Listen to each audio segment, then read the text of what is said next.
All right, so I found the paper that I've used as a draft. I was showing you last night that this was the game board, which is actually this. So if I zoom in a little closer, like I said, this is start.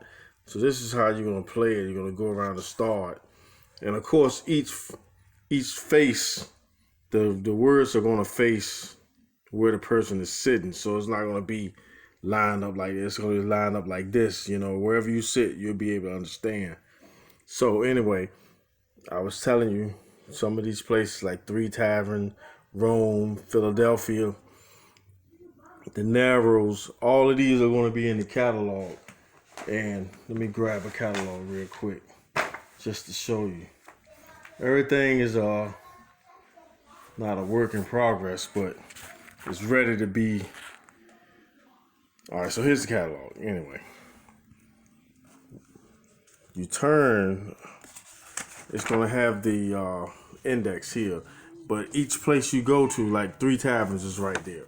So once you land on Three Taverns, you get to look and see what items they have for sale. And see, notice they have ingredients like the onion here for 3 denarius. These are good for your alchemy. Your alchemy is going to be in the back of the book. There's Sicily, so that's the last spot you get to on the map.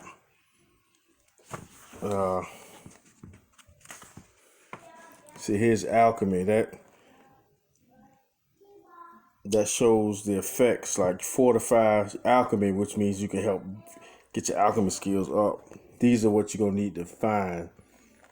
You're gonna have to find the cobra berry, the sweet basil, all these items, and then once you find all these items, you can have your mortar and pestle, which you use to make the thing together. And there you have it. But getting back to the board, the Narrows is the only way you're gonna get to the palace. So when you land here, you're gonna have to let the ambassador, which is really the DM or dungeon master or the game controller, you gotta let them know, all right, I'm gonna go attempt to get to the palace, or I'm gonna keep straight. Most people just starting out, they prefer to keep straight because you don't have your money or your skills up. And like I said here yesterday, the streets, there'll be a slot for the cards. So when you land on the streets, you'll find your opponents, and they're gonna have the rewards that you are gonna need to keep advancing yourself. The synagogue, okay, what did I say? 5. So if you land on 4, 1, 2, 3, you miss the palace. 4, you still get to go to earn you 2 experience points.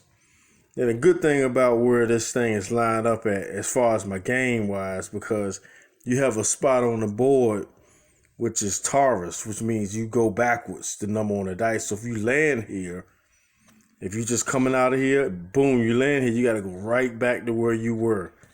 So if you were just on the streets and you come out and you land here, you got to fight again. And most of the time, people don't have the strength for that. So it's a dangerous thing to try to go in here if you're unprepared. That's the point of the game here, the Narrows. And like I said, each city, like the Ignatian Way, I like a picture.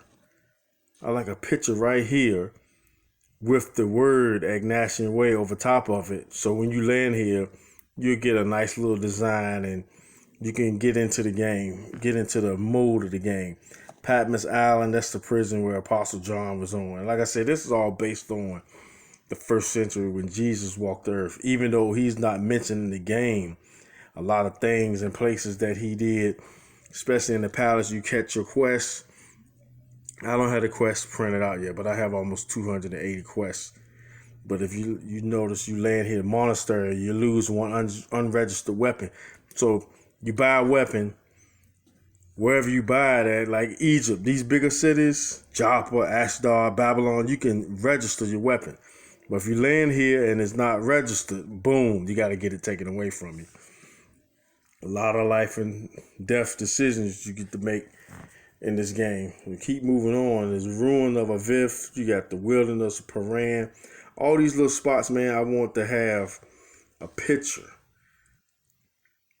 Tell me, like, it's put you in the mind of a Monopoly board, but still, I just want a picture of scenery, of a location.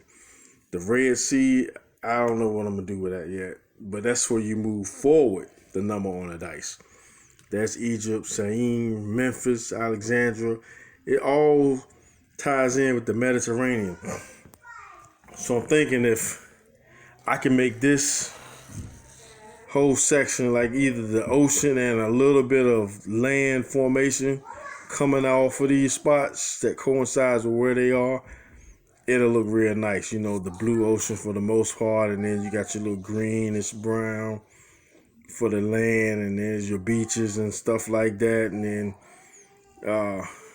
I might even try to turn this section right here into an island like of Crete. So I might have to move this over here to where Crete would be without naming it, just have the streets written across it like I do here. So also, when you open the board, I was saying yesterday about the pop-up. I don't know if I want this to pop up or not, but I like a nice looking castle.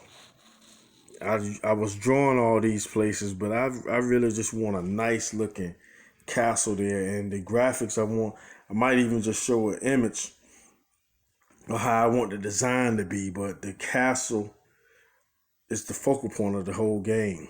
This is why you want to play the game, to get here and advance yourself to emperor, because you're just starting off as a lowly legionnaire. But the more you do your quest, the more you work your way up.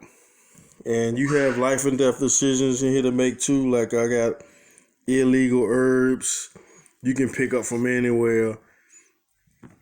But if you get caught with it, like right here, same place, unregistered weapon and all illegal. So if you got a bunch of illegal herbs, you lose all of them, but you only lose one weapon. You know what I mean? So this is how I want the game to look. Of course, I want the board bigger than this, but this is how I want the game to look.